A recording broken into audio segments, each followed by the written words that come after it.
持续关心伊朗又在发动新一波攻击了，这一次是第77轮真实承诺的攻击，打脸川普说双方已经在和谈了。那么另外一方面，我们来关心伊朗的战力，尤其现在有了卫星技术的加持，它的飞弹的射程可以高达了4000公里，是远远超过原本大家所看到、所预期的一个距离。谁现在挺美国跟以色列，就等着吃飞弹。这是来自于伊朗的最新攻势。好，我们赶快来看到最新消息。川普不是说双方已经在好好的谈了，有这个即将要和谈了吗？结果呢，伊朗是立刻的打脸，而且呢，在军事上面立刻祭出超强的一个报复反击。伊斯兰革命卫队发动真实承诺第4的77轮攻击哦，那么我们来看到它发射了包括了飞弹、无人机攻击以色列多个城市之外，还包括了科威特、沙乌地等地的军事基地。在昨天还有一架美国的战机又被打下来，在科威特。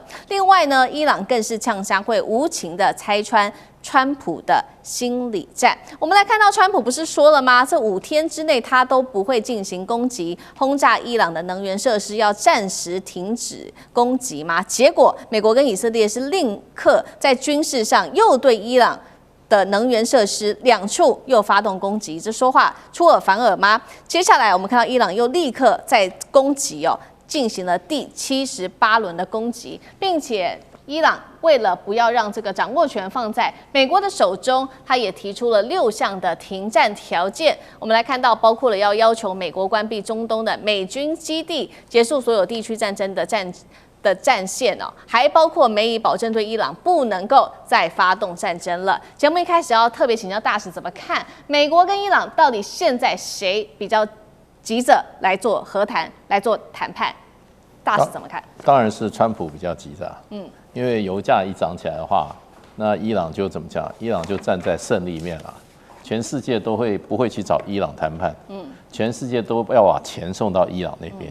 现在已经好像在外面传言，就是说过一艘船给200万美金了，很多国家也很愿意。对，那压力会到哪里？会到美国，会到跟川普讲说，比如说啦，这些海湾国家，他说你要保护我们，结果呢，你保护到现在，搞得我们油也卖不出去。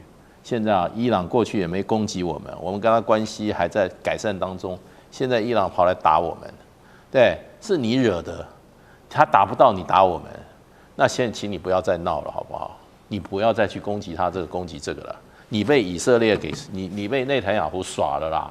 你美国你也得不到好处。你把石油搞到140块、150块一桶的话，你川普也混不下去，对不对？反正我们这些海湾国家，我们国家有2笔账，一个叫皇室基金，一个叫政府基金。我皇室基金就是不会有问题啦，我养2万个王子，2万个太子，对，王子一大堆，我们都很有钱，对，所以你们美国不要再闹了，所以他们不会去找伊朗，也不会去打伊朗，基本上都是找川普。那不要说这些，川普也不太在乎什么海湾国家了，可是问题，你现在你把油搞到120块的话，你还要不要选啊？美国加州的油1加仑已经到6块8了。川普前2天，上个礼拜来说，现在有1加仑1块8，我还问了一个住美国，他说1块8，那30年前吧。川普是不是住在美国啊？对不对？所以川普事实上他最在乎的，我跟你讲啊，那还是他国内的情势。所以川普当然希望把这个事情解决啦，因为现在美国的舆论，美国尤其这些精英层的专家学者基本上现在大家有个共识，也不是共识，不讲的人心里也这么想说，川普被内塔尼亚胡给玩惨了，对不对？完全是内塔尼亚胡把他怎么蒙了，他进去打这场战争，对美国一点好处都没有。那现在川普的问题就找不到一个出口，他进了那个局里面，他现在出不来。所以人家都在帮他想怎么出来，那我觉得川普基本上就是说也在想怎么出来了。可是说实话，叫川普这种人，像我们这种一般人总是有一点羞耻心嘛，对不对？皮没那么厚，川普的皮是比城墙还厚的。我跟你讲，他说出来就出来了。我跟你讲，那他现在还是继续唬，那问题就变成伊朗现在这个国家不是省油的灯，你可以看出来打这20几天的仗，伊朗的策略跟他的实力已经摆在这里了。我跟你美国跟以色列对干到现在，我也没有被打得很惨，对不对？那军事跟外交两个配合得非常好啊。那所以伊朗最近是什么？他已经从等比反击，现在伊朗说我现在不玩这个了，我现在玩主动攻击，反而施压。他知道川普动摇了，所以他就只给你来一个叫兵不厌诈。兵打仗的时候，胜负有的时候是强在心理上的，那个心理战啊，真的占非常大的比重。好，我们看到现在伊朗的策略就是主动攻击哦。那确实，伊朗这边也说，他现在正式宣告转守为攻。那转守为攻有哪一些方法，也有哪一些武器，我们也要一次来做统整。尤其是来自于大陆的媒体哦，《环球时报》做透露说，伊朗接下来还会有更多的手段给美国跟以色列所谓的惊喜哦。那我们先看到2款武器，今天带观众朋友来特别看到，就是第一个，最新的飞弹攻击可以打到美国跟英国联合基地这边，距离是达到了4000公里的一个射程哦，等于彻底的突破战争地域的限制。这是第一款武器。第二款武器，我们今天会来关心到的是这个阿拉12的这个无人机，最新型的无人机，攻击范围高达了2000公里，雷达难以侦测，造价低，量产快，可对周边国家、美军基地、能源、民生设施发动饱和攻击。另外，我们也看到伊朗它现在也透过这个卫星火箭技术来改造它的飞弹，所以射程真的看起来是越来越远了。伊朗有办法转守为攻吗？干哥怎么做评估？好，我跟你讲这个哈，就像大使刚刚讲的，现在是等于是伊朗现在是初级。为什么？因为这个新闻，坦白讲一句，是隔了这么多天才被证实的，而且美军一直不愿意证实。迪耶戈加西亚这个基地，我曾经说过，它孤悬在印度洋外，它是离文明世界最远的一个岛。这个岛的身世非常坎坷，我大概简单讲一下。它大概是在西元1500年的时候是葡萄牙人，他就叫迪耶戈加西亚，是探险家。他占了这个岛之后，到了西元1800年的时候被英国人占了。英国人一占下来之后，就把上面的查高斯人啊，把他通通赶走，赶去哪里？你知道？赶到摩里西斯。摩里西斯在哪里？远在非洲的东方，但是这个海域，摩里西斯就一直认为他们有主权呐。到了1960年，美国人来了，美国人说把这个岛上的原住民啊，但不能杀，对不对？全部给我赶到非洲去。然后你知道用什么手段吗？把他们的狗给杀了。你知道，因为查戈斯人他们很爱狗，因为狗是他们的宠物，也是帮他们看家的。把狗都杀了，你对这个岛就没有任何眷恋了。然后你们不能带任何财产，就把人通通赶跑了。赶跑了以后，这个地方我们就要当做英美联合基地，在印度洋上。印度洋上这么大一片洋，只有这个地方可以摆 B-52轰炸机。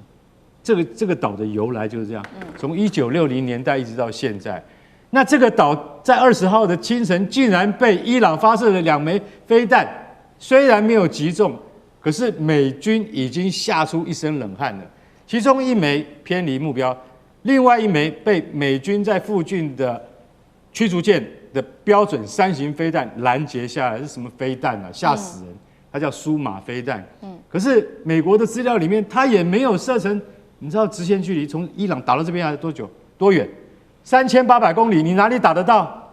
为什么？因为最高领导人哈米尼在世的时候就已经讲，我们只要发展到具有2000公里射程的飞弹就好了。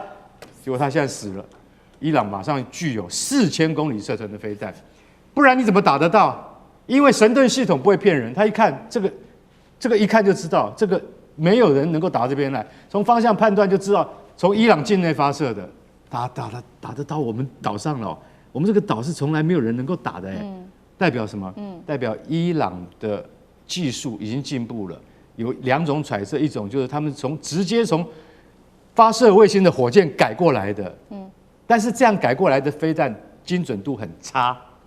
那但是他们怎么得到精准度的？想一想，两个朋友，一个叫俄罗斯，一个叫中国，不然他怎么打得到？洲际弹道飞弹最重要的就是你的精准度，不然的话，你要是打到这个，如果说这个预定的目标的500公尺、1000公尺之外，你就是打一个大洞而已，你根本达不到目标。他怎么打得到目标？美国现在很紧张 ，CIA 现在完全在去找为什么伊朗飞弹这个苏马飞弹本来资料上面只有3000公里，现在打到了，打到我们这是驱逐舰把它拦下来，接下来呢？接下来还会不会有更多东西？我保证你有更多东西，更多飞弹。就像以色列特拉维夫的本古里昂机场，它被那个另外一种还有一个迪莫纳是以色列的核中心，它被阿拉什2型给打中了。阿拉什2型竟然可以飞2000公里，虽然它只是无人机，它也没有什么精确度，可是以色列竟然有180个人受伤所以你知道下一阶段，你知道伊朗它还有什么神秘利器吗？你不知道，而且我可以坦白跟你讲，它的韧性很强。英美联军你可能会等着会受到更大的灾难。好，我们现在看到来自于伊朗的威胁，看起来是已经越来越大了。那其实我们本来看到这些波斯湾国家是悄悄的不作声，怕受到影响，受到波及，但是最新呢，我们看到他们的态度上面也开始出现变得比较强硬了，传出说可能加入对伊朗的战争，会扩大成整个中东地区的波斯湾海湾这边的战争吗？上这个怎么看？我觉得几乎不可能为什么这样讲？就是说现在基本上是以色列跟伊朗的战争，美国加入在这里头，穆斯林国家彼此互相打，在过去中东例子就只有伊朗跟伊拉克当时是为了国土的领土的部分的问题，所以才打起来。此外就是沙特阿拉伯跟伊朗有打过，但时间都比较短，那是为了一些资源。因为在所谓穆斯林的教义里头，有一种叫做兄弟之间不义的互残，它就这个东西是很严谨的所以除非是要到很大国家领域，所以你看现在伊朗在所有在打这些波湾国家当中，他谈到的东西都是打你这边的美军基地。他这样强调，虽然他有打到别的，可他会强调只有美军基地或者大楼里头有藏着美军在这里这个大楼里头，所以这种形式上当然也要顾及。另外，现实上必须大家要盘点一下伊朗公正来讲，其实他在美国制裁那么久的情况下，他是全世界145个国家当中排名他的军事能力是第16个，他有60多万的部队，而且它最厉害的部分，它有所有我们现在这边看到的导弹也好，无人机也好，各式各样的武器也好，是它自己都能够生产的。但波湾国家现在波湾国家武力最厉害的就是沙特阿拉伯来讲，它是排名第25，但它全部的人口就是它的军力当中23万人。而且这23万人最厉害的陆军当中，其实7万多人，空军2万多人，他还有10万人要保护他的皇室他可不是轻易出来打仗的。我们看其他的部分国家，阿联酋是第2厉害的，大概也就6万多人而已。那么巴林卡达，包括我们刚刚讲科威特跟阿曼来讲，都在1万、2万、3万、4万。我们就说现在把波湾国家全部加起来的军力，都没有伊朗的60多万人多，而且我们刚刚讲波湾国家因为很有钱，所以大家武器都自己买的，而且买的基本上虽然美国、俄罗斯、中国也买一点，他们都没有生产自己的武器的能力。所以最近沙特阿拉伯不是说他要买那个巴基斯坦的飞机吗？而且就不能就要做生产线。